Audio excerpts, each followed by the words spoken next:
When we keep saying Hindu Rashtra, Hindu Rashtra, Hindu Rashtra, we are looking at 40,000 sites. And therefore, I am interested in creating a parallel universe. क्योंकि police Bollywood की तरह late आएगी और अगर आएगी भी तो पहले हिंदू को मारेगी। थोड़ा तो जाग जाओ भाई, यहाँ से भाग के और कहाँ जाओगे? Hinduism is not a religion of cowards. We had more self-confidence as a civilization under the colonizer. I wish Sadhvi Pragya knew how to speak in English. Government को तो हिस्ट्री का सिलेबस चेंज करना ही पड़ेगा। And those who claim to be Ambedkarites are extremely deadly. Are we living in the age of Khilafat 2.0 is the central question that I'm asking. Okay, that's pretty frightening. Okay. बहन डर गई, बहन डर गई, बहन डर गई। अरे बहना, मैं तो तेरी बहादुरी चेक कर रहा था।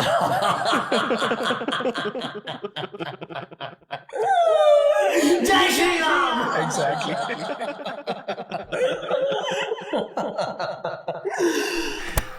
At least I can, kick off by saying from 24 to 26 would be Narendra Modi. From 26 to 29 is Amit Shah. 29 to 34 is Yogi. 34 to 39 is Yogi again. 39 to 44 would be Hemanta Biswa. 44 to 46 would be Annamalai. And 46 to 49 would be Jesai Deepak. क्या आपने भी notice किया कि कैसे इस right wing prediction of future prime ministers till 2049 में सारे नाम बीजेपी लीडर्स के थे एक्सेप्ट दिस वन नेम, जय दीपक। तो आखिर कौन है जे भाई जेसाई दीपक, और इसमें ऐसा क्या है कि फेलो राइट विंगर्स उसे प्राइम मिनिस्टर बनाना चाहते हैं? In fact, it's a backhanded compliment, so I'll repeat it. I challenge anyone to speak in Kannada with the same fluency as Asaduddin Owaisi speaks in Urdu. The fact of the matter is, you don't have Hindu Ovaisis at this point.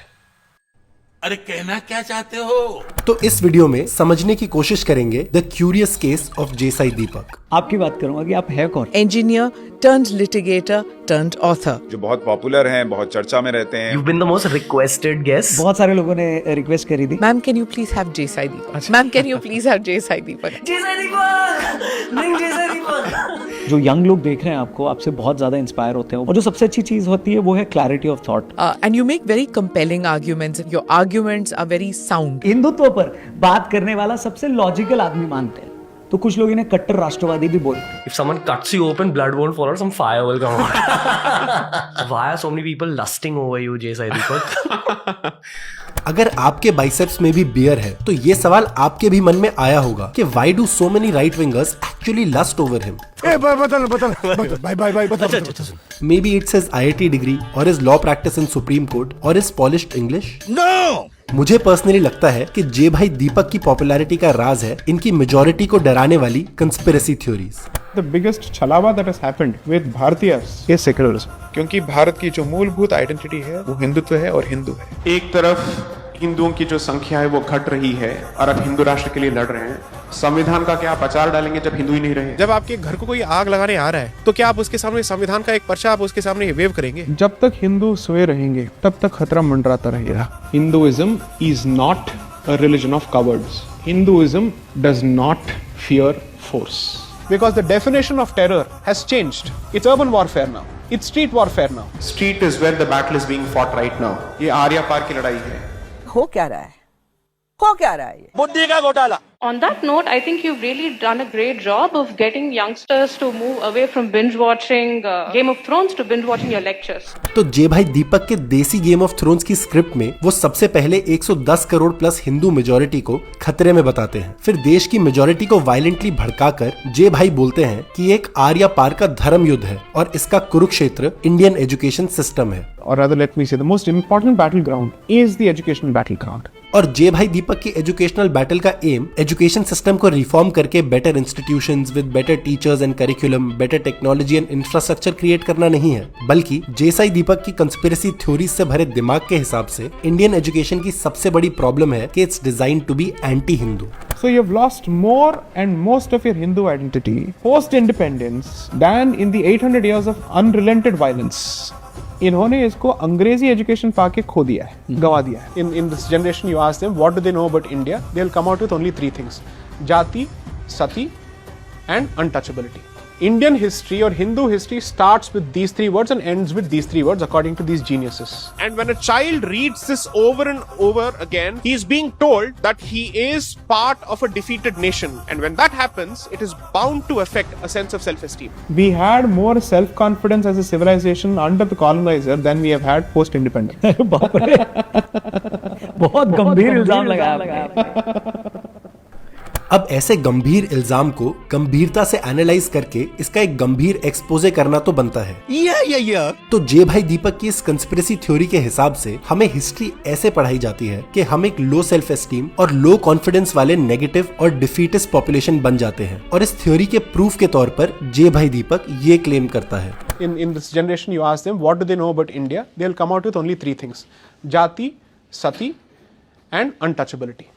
अब मैं ये claim सुनते ही काफी sure था कि ये generalisation काफी ज्यादा इनएक्यूरेट और मनगढ़ंत लगती है, and it's probably just an imaginary assumption that is created to suit his own narrative. Find a way to rebut me on facts. और अपने इस शक को वेरीफाई करने के लिए मैंने खुद इस क्लेम का फैक्ट चेक करने का डिसीजन लिया। Even though as we all know, I'm not a journalist, dude. But because मैं कुछ चीजों को पब्लिक के सामने ठीक से रख सकता हूँ, I take up that responsibility as well. और ये रिस्पॉन्सिबिलिटी लेते ही मैंने डिसाइड किया कि मैं इस रिसर्च के लिए कम से कम 1000 लोगों का सैंपल साइज कलेक्ट करूंगा। और इसलिए मैंने YouTube और ट्विटर के थ्रू लोगों से पूछा कि वो कौन सी 3 चीजें हैं जो उन्हें इंडिया और इंडियन हिस्ट्री के बारे में स्कूल या कॉलेज में पढ़ाई गई थी। And the following analysis of this research is based on what I've read in the comment section. तो मेरी इस रिसर्च में the final count of comments was 1100 and every comment had anywhere from 1 to 3 answers, और कई बार 3 से भी काफी ज्यादा। इसीलिए इस स्टडी में मैंने टोटल आंसर्स का कंजर्वेटिव एवरेज अराउंड 2000 माना है। अब इस स्टडी के एनालिसिस में सबसे सरप्राइजिंग बात ये निकली कि इन 2000 आंसर्स में से ओनली 40 हैड मेंशन्ड ईदर सती, जाति और untouchability.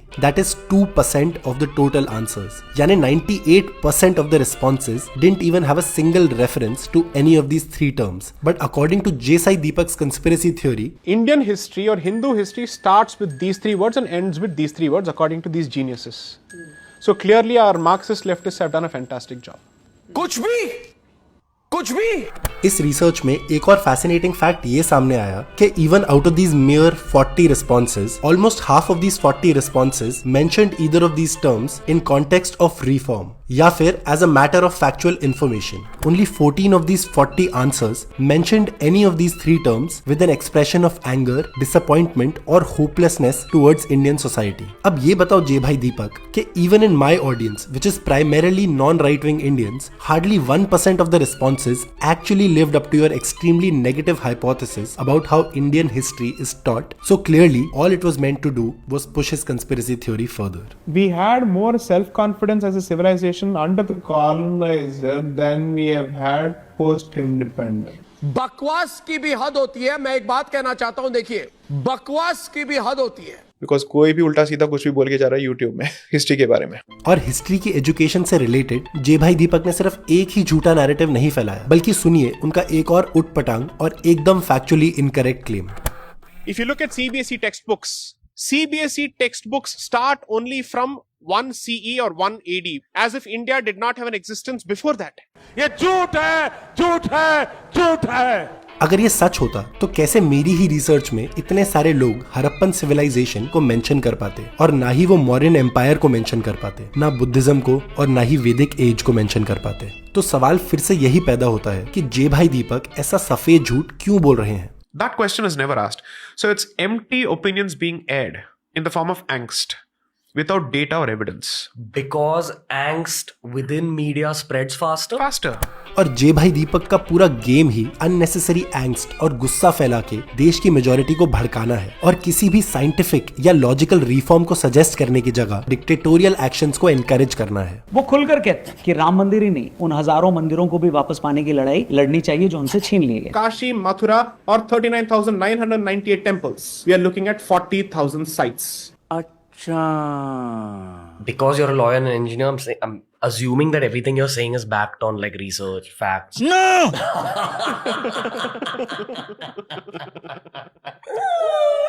Jai Shri Ram! Exactly.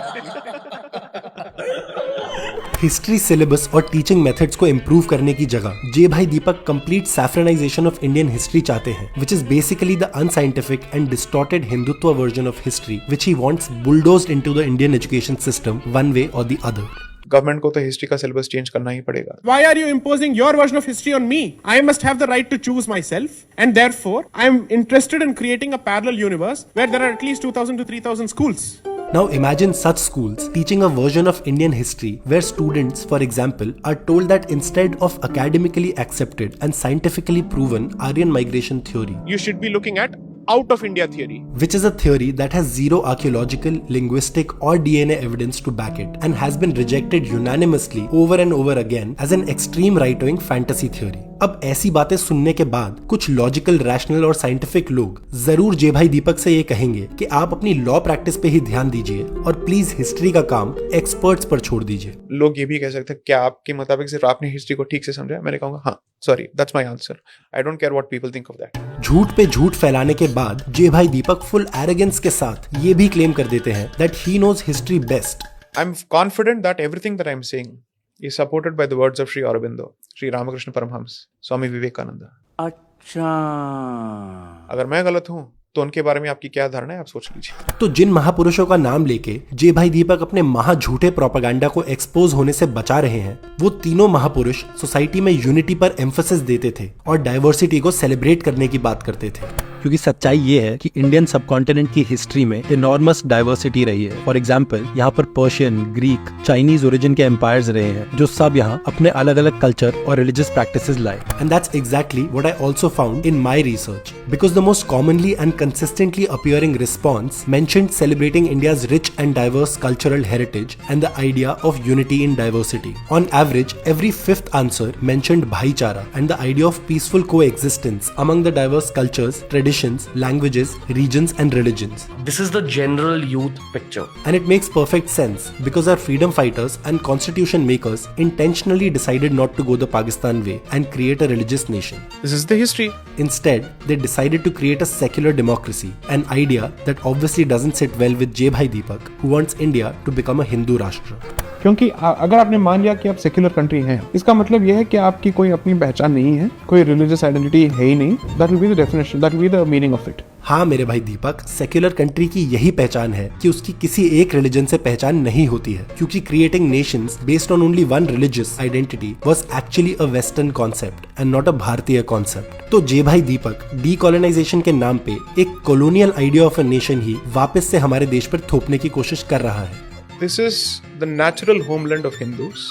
अब एक सेक्युलर डेमोक्रेटिक रिपब्लिक को सिर्फ मेजॉरिटी रिलीजन का होमलैंड बता के J Sai Deepak completely ignores Buddhism, Jainism and Sikhism which were also born in the very same land as Hinduism. साथ ही साथ ही specifically alienates other Indians belonging to either Islam और Christianity by implying that this is not their natural homeland. You're saying Muslims are chill as long as they accept history in the same way that many Hindus accept history today. Accept the fact that neither of these Abrahamic faiths are native to Bharat. Because at the end of the day, a lot of them are converts. That is a reality. Reality तो ये भी है that our constitution doesn't put any religion or people belonging to any religion above or below the others. Another reality is that literally every religious person in the world is technically a convert, because the concept of religion came thousands and thousands of years after our species emerged out of Africa. Even the Vedic Hindu religion only came into India after the Harappan civilization ended. तो फिर क्या ये कहना सही होगा कि Harappans were the real natives and Hindus are converts? No! Of course not, because Indian history को जे साई दीपक की तरह किसी एक chosen time period से start करके किसी एक religion या culture के around restrict करके खत्म कर दें तो it doesn't make any sense. And therefore, there needs to be a very serious conversation on this. And it can't start with rhetoric. It needs to start with knowledge. It needs to start with facts. It needs to start with data.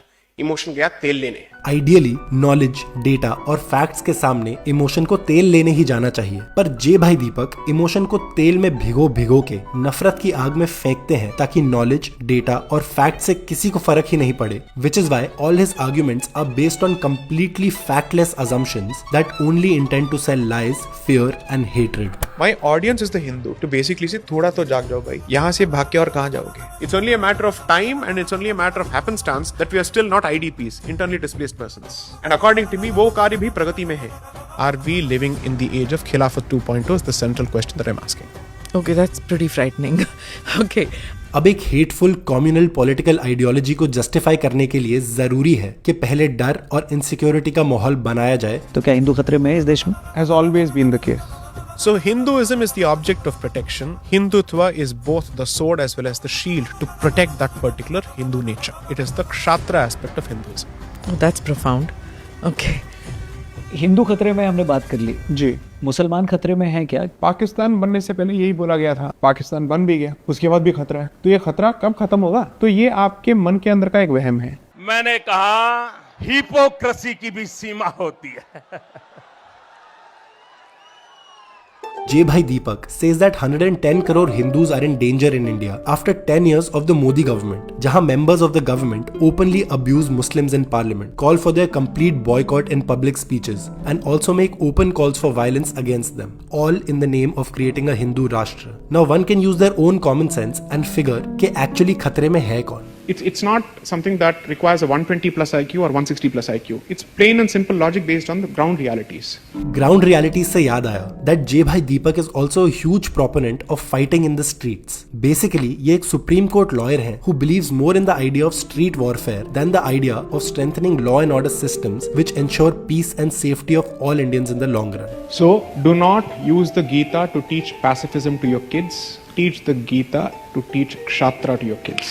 जब आपके घर को कोई आग लगाने आ रहा है तो क्या आप उसके सामने संविधान का एक पर्चा आप उसके सामने वेव करेंगे? I am only going to say protect your family, protect your people because you can't trust the state to arrive at the right time when you need help. क्योंकि पुलिस बॉलीवुड की तरह लेट आएगी और अगर आएगी भी तो पहले हिंदू को मारेगी। पुलिस पर इनएफिशिएंसी का ब्लेम डाल के जे भाई दीपक पुलिस के रिफॉर्म्स की बात नहीं करते, बल्कि जैसे उन्होंने हिस्ट्री एजुकेशन को एंटी हिंदू बताया था वैसे ही पूरे इंडिया की पुलिस फोर्स को वो एंटी हिंदू बता के सिर्फ एक काम कर रहे हैं, which is to build support and acceptance for extremist militant groups of the Sangh Parivar like the Bajrang Dal. मैंने बहुत सारे ऐसे कॉन्वर्सेशंस में देखा है कि हिंदू सबसे पहले होते हैं कि बजरंग दल थोड़ा ज्यादा एक्सट्रीम है, इन्हीं की वजह से बहुत सारे तनाव जो है पैदा हो जाते हैं, as if it is otherwise a heaven of brotherhood and peace and harmony. It's paradise of idiots. Stop disrespecting your organizations which protect you in the street. Street is where the battle is being fought right now. So focus on that. और self defence के नाम पे he provides full support to extremist BJP leaders like Pragya Thakur and T. Raja Singh. So then, what Pragya Thakur said? Keep knives? The thing is, I wish Sadhvi Pragya knew how to speak in English and in Queen's English, because then perhaps her point would have found better purchase. अपने घर में हथियार रखो, कुछ नहीं तो सब्जी काटने वाला चाकू जरा तेज रखो। जब हमारा सब्जी अच्छे से कटेगी तो निश्चित रूप से दुश्मनों के मुंह भी और सिर भी अच्छे से कटेंगे। Because she wore saffron, had a tika and has Sadhvi in her name and said it in Hindi, she is obviously vilified and castigated. मेरा प्रश्न आपके होम टाउन भाग्यनगर से ही रिलेटेड एक मुद्दे पे है, श्री राजा सिंह जी के संदर्भ में। Those foot soldiers who are happy to stand on the ground should be respected to the core because we fail to value their importance so much. अखंड हिंदू राष्ट्र की स्थापना के लिए हर हिंदू अपने घर में हथियार रखना सीखे मेरे भाइयों। मैं हमारे विश्व हिंदू परिषद के अधिकारी गणों से यह निवेदन करना चाहता हूं कि हर वो नौजवान को AK-47 की शिक्षा भी देने की आवश्यकता है। Not only has the guts but also has the magnetic pull to ensure that he has massive mass support.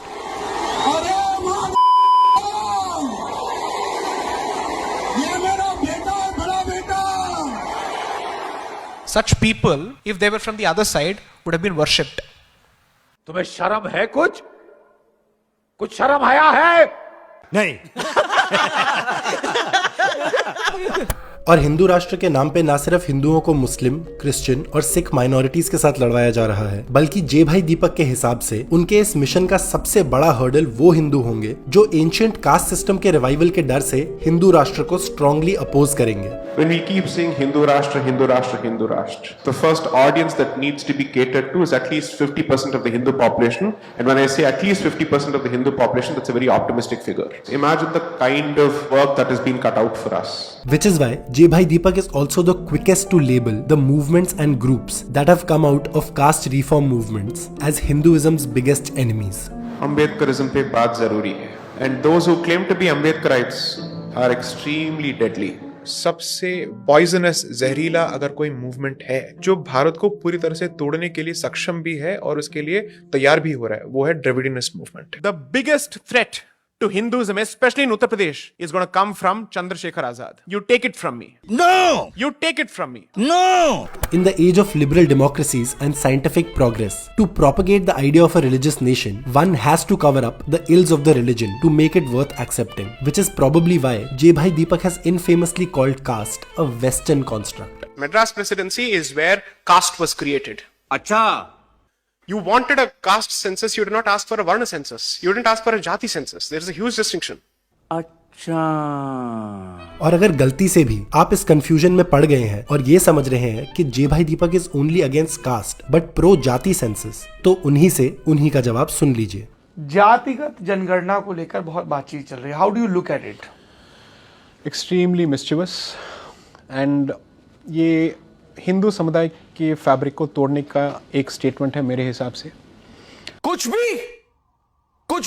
It honestly feels like I can endlessly present such examples of Jesai Deepak's dangerous conspiracy theories and foolish hypocrisies. But I also think that if you've reached this part of the video, I would say that the audience has had enough of this nonsense. But unfortunately आज की गोदी media ऐसी nonsense बकवास करने वाले joker को national importance के एक फिगर की तरह प्रेजेंट करती है. I'm sorry, I would genuinely call him a stupid fellow. In fact, they let him spew his toxic, divisive, dangerous falsehoods without any counter question or any fact check of any sort. No one has been able to counter me on facts. बल्कि वो जे भाई दीपक का नफरती propaganda सुन के अक्सर ये कहते पाए जाते हैं कि बहुत ही महत्वपूर्ण और शानदार बात कह रहे हैं, और मैं तो कहूंगा कि जो लोग ये पॉडकास्ट देख रहे हैं, कम से कम 4 हिंदुओं को और ये पॉडकास्ट दिखाइए, कम से कम उनके दिमाग के दरवाजे खुलेंगे.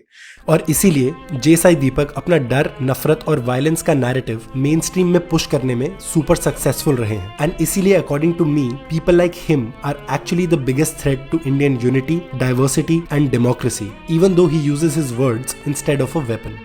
बिकॉज कलाश्निकोव आपको दिख जाता है, कलम जो जहर फैलाता है वो सॉफ्ट होता है, साइलेंट होता है, सबटेरेनियन होता है, एंड आपको समझ में भी नहीं आता है कि आप जो कंज्यूम कर रहे हैं ये विष है या अमृत है. थोड़ा थोड़ा करके आपको चटाया जाता है, एक स्टेज के बाद समझ में आ जाता है कि आपके अंदर रक्त नहीं है, जहर बह रहा है. इसलिए I just like to end this video with one suggestion. Just focus on ensuring that you ask the tough questions from the people who are in power. Don't get blown away and don't get carried away by propaganda from either sides. जय श्री राम. जय श्री राम. नमस्ते. इस video के सामने आने के बाद सवाल तो बनता ही है. 3 Indians that should leave India and never return are Jesai Deepak, Jesai Deepak, Jesai Deepak. Little why questioning is coming your way. So why? Each of them has harmed Indian interest in their own ways, and Bharatiya interest, and has done grave injustice to facts, truth, history, and integrity. जो भी विद्वान लोग हैं, जो कलम के धनी हैं, जो निष्पक्ष हैं, उनका ये दायित्व बनता है कि ऐसे समय देश को वो एजुकेट करें, सही चीजें बताएं. Now we can tell the idiots here, अब तो समझ लो, अब तो जान लो. ये आप सही कह रहे हैं.